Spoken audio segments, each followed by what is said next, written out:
आषाढी एकादशी जवळ आली की मनात एक वेगळाच उत्साह संचारतो. घराघरात विठुरायाची गाणी, भक्तीचा सुगंध, फराळाची मजा आणि टीव्हीवर लागणारा तो खास सिनेमा पंढरीची वारी. हा सिनेमा जणू आषाढीचाच एक भाग बनून गेलाय. रिमोट हातात असला तरी तो आपोआप बाजूला पडतो आणि सगळं कुटुंब टीव्ही समोर गुंगून जातं.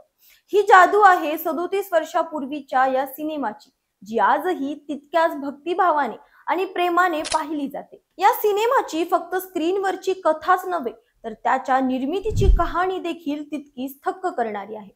पंढरपूरच्या वारीत चालणारी पालखी, टाळ मृदुंगाचा नाद आणि विठुरायाच्या भक्तीचा रंग, हा सगळा माहोल पंढरीची वारी सिनेमातून आपल्या घरात येतो. पण हा सिनेमा बनवणं म्हणजे जणू एक खरीखुरी वारीच होती. अनेक अडचणी, संकट आणि तरीही विठ्ठलावरचा अटळ विश्वास.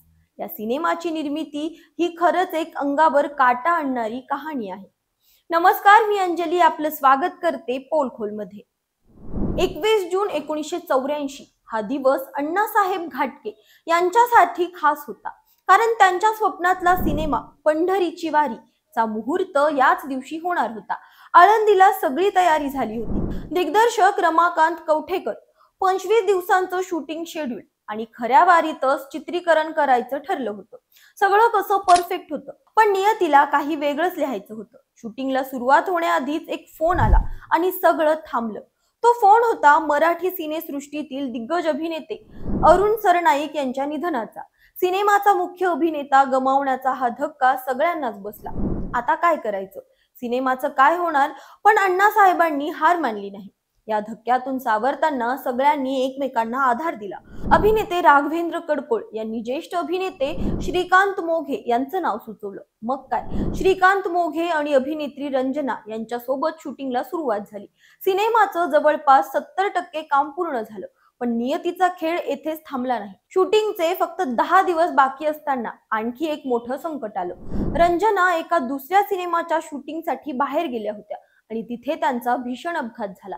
या अपघाताने त्यांचं आयुष्यच बदलून गेलं आणि अण्णासाहेबांचं स्वप्नही त्या अपघातासोबत उद्ध्वस्त होण्याच्या मार्गावर होतं. अण्णासाहेबांनी आशा सोडली नाही. त्यांनी तब्बल 3 वर्ष वाट पाहिली. रंजना बऱ्या होतील आणि शूटिंग पूर्ण होईल या आशेवर. पण रंजना यांनी स्वतःच अण्णासाहेबांना सांगितलं, दुसऱ्या अभिनेत्रीला घ्या आणि सिनेमा पूर्ण करा. हा क्षण किती हृदयद्रावक असेल, पण अण्णासाहेबांनी हार मानली नाही. त्यांनी जयश्री गडकरी आणि बाळधुरी यांना घेऊन सिनेमाचं उर्वरित चित्रीकरण पूर्ण केलं.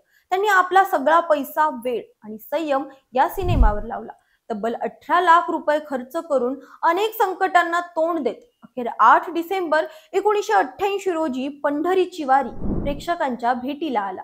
पंढरीची वारी हा सिनेमा फक्त एक सिनेमा नाही, तर एक भावना आहे. विठ्ठलाच्या भक्तीचा, श्रद्धेचा आणि जिद्दीचा प्रवास आहे. आज 37 वर्षानंतरही हा सिनेमा पाहताना तीच भक्ती, तोच उत्साह आणि तीच आत्मीयता जाणवते.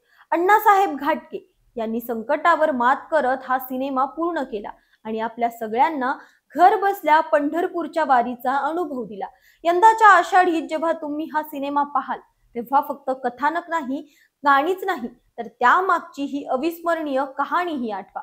कारण ही कहाणी आहे एका स्वप्नाची, जिद्दीची आणि विठुरायाच्या कृपेची. तुम्ही हा सिनेमा पाहिलाय का? कमेंटमध्ये नक्की सांगा.